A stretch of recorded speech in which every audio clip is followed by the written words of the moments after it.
Hello दोस्तों, स्वागत है आप सभी का वैल्यू इन्वेस्टर यूट्यूब चैनल के ऊपर। बात करेंगे इस वीडियो में Indian railway finance corporation limited के शेयर के ऊपर। अब यहाँ पर 100 रुपये के नीचे आ चुका है IRFC का शेयर। क्या यहाँ से 50 रुपये तक नीचे आएगा या फिर यहाँ से आपको 229 तक आपको ऊपर जाता हुआ देखने को मिलेगा, इस वीडियो के अंदर बात करेंगे। साथ में दोस्तों बात करेंगे डिविडेंड के ऊपर, क्या अपडेट है, डिविडेंड कितना मिलेगा, कब मिलेगा, क्या होगी पेमेंट डेट, तो उससे रिलेटेड भी डिस्कशन करने वाले हैं।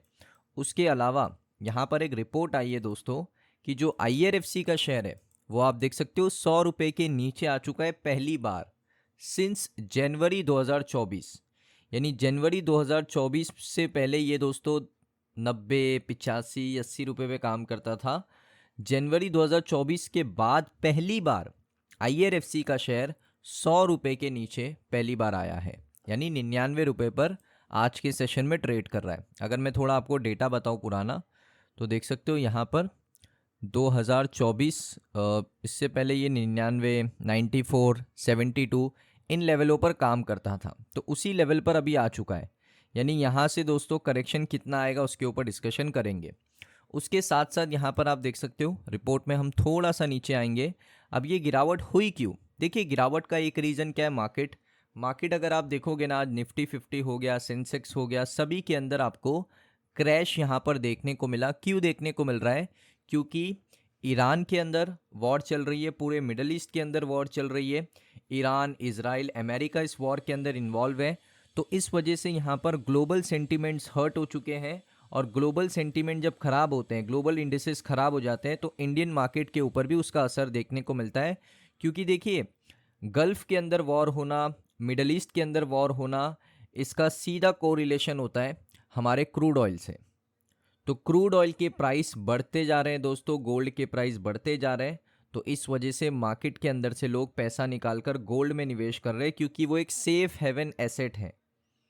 और एक और चीज़ है, क्रूड ऑयल के प्राइस बढ़ेंगे तो हमारे इंडिया का दोस्तों जो आप कह सकते हो महंगाई है भारत के अंदर, वो भी बढ़ेगी, क्योंकि सारी चीज़ें लिंक करती है ट्रांसपोर्टेशन से। कोई काम भी हो रहा है, कोई कंस्ट्रक्शंस का काम भी हो रहा है ना, उसमें भी ट्रांसपोर्टेशन लगता है। तो यहाँ पर हर चीज़ें महंगी हो जाएगी। इस वजह से ये वॉर का रुकना बहुत ज़्यादा ज़रूरी है, क्योंकि ये डायरेक्टली लिंक करता है क्रूड ऑयल से।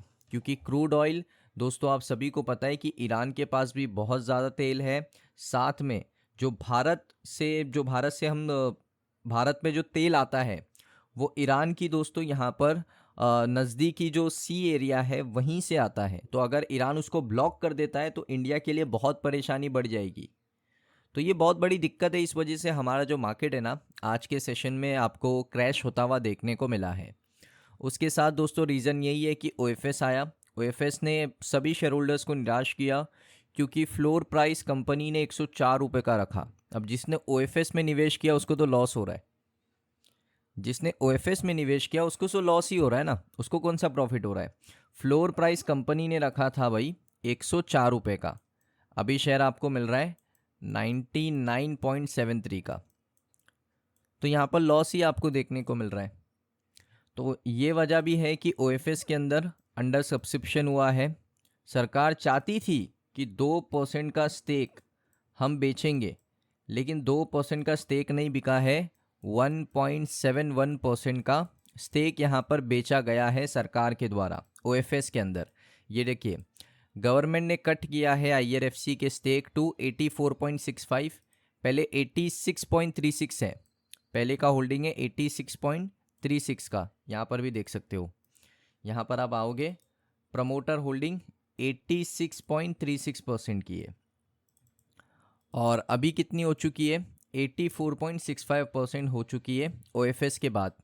OFS के अंदर कितना स्टेक सेल हुआ है, 1.71% स्टेक यहाँ पर सेल हुआ है।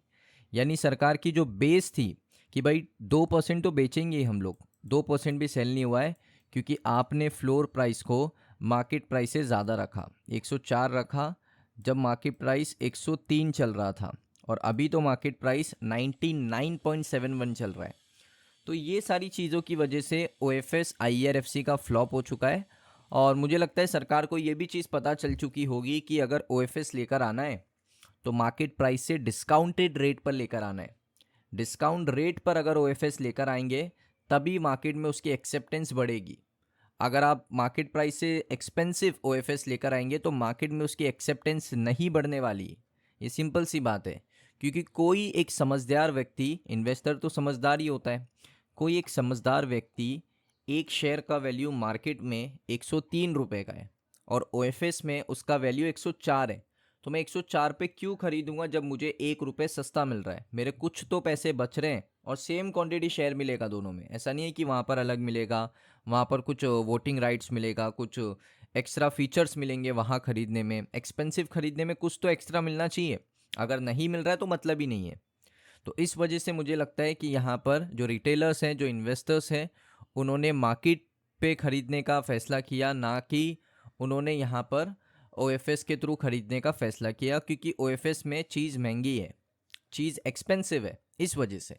सो ये दोस्तों एक बड़ा रीज़न है आज के बड़े करेक्शन का। लेकिन बड़ा रीज़न ये भी है कि अगर आप देखोगे दूसरे शेयर RVNL, कैनरा बैंक, इन सभी के अंदर भी करेक्शन है, बिकॉज निफ्टी अगर आप देखोगे ना बहुत ज़्यादा नीचे आ चुका है। साथ में दोस्तों ये जो वॉर हुई है ईरान और इजराइल के बीच में, ये वॉर दोस्तों बहुत एस्केलेट हो सकती है। US भी इसके अंदर है। US की जो टेरिटरीज है, जो उन्होंने सऊदी अरेबिया, बहरीन, उसके साथ दोस्तों और भी गल्फ़ कंट्री के अंदर, जॉर्डन, इन सभी कंट्रीज़ के अंदर जो US का मिलिट्री बेस है उन्होंने सेटअप करके रखा था। ईरान उनको डिस्ट्रॉय कर रहा है।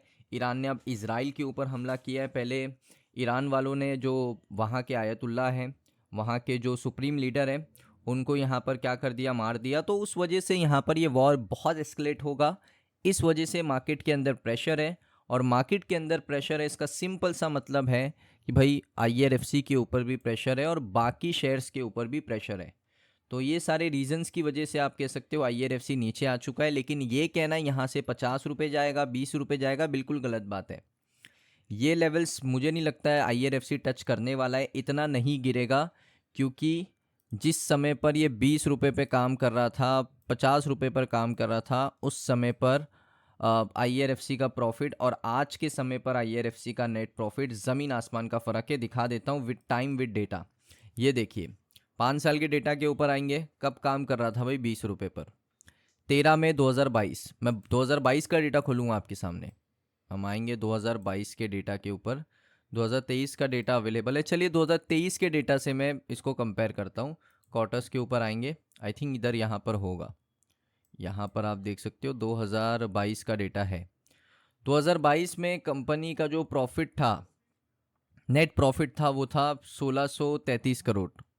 उसके बाद 1200-1500 करोड़ का प्रॉफिट था। आज कंपनी का प्रॉफिट है भाई 1800 करोड़ का। तो फ़र्क है, डिफरेंस है। तो 22 रुपये पर जाना मुझे नहीं लगता 22 रुपये पर जाएगा।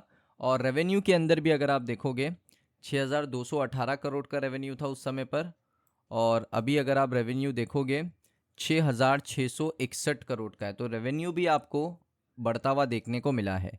तो ये सारी चीज़ें कहना कि 20 रुपये जाएगा, 50 रुपये जाएगा, बिल्कुल गलत है।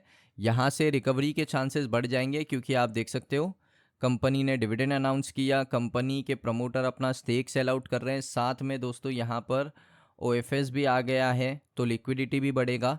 तो यहाँ से थोड़ा ब्रेक इवन होने का चांस है कि यहाँ से रिकवरी आ सकती है। लेकिन ये एक लेवल है 76, जहाँ तक अगर गिरता है तो पैनिक होंगे इन्वेस्टर, लेकिन उसके बाद रिकवरी आ सकती है, क्योंकि बहुत समय बाद 76 के आसपास पे एक रिकवरी आई थी पहले भी। अब दोस्तों यहाँ पर हम देख लेते हैं, डिविडेंड के ऊपर बात कर लेते हैं। देखिए डिविडेंड का जो डिसीजन है ना, वो आपको मालूम पड़ जाएगा भाई 9 मार्च को। ये पहले डेट जान लो, 9 मार्च 2026। इसमें हमें पता चल जाएगा कितना डिविडेंड मिलेगा। 1 रुपये का डिविडेंड मिलेगा, 1 रुपये 5 पैसे का मिलेगा, 2 रुपये का मिलेगा, 80 पैसे का डिविडेंड मिलेगा। कितना मिलेगा डिविडेंड ये हमें पता चल जाएगा कभी 9 मार्च 2026 को। साथ में रिकॉर्ड डेट 13 मार्च 2026 की आ चुकी है। पेमेंट डेट भी हमें IRFC के प्रमोटर्स बता देंगे, तो उसमें कोई चिंता करने की ज़रूरत नहीं है। पेमेंट डेट भी आपको 9 मार्च को पता चल जाएगा। रिकॉर्ड डेट आपका 13 मार्च है। 13 मार्च को नहीं बाय करना है, फिर कह रहा हूँ 12 मार्च लास्ट डेट है। अगर आप IRFC में निवेश करते हो तो आपको डिविडेंड मिलेगा।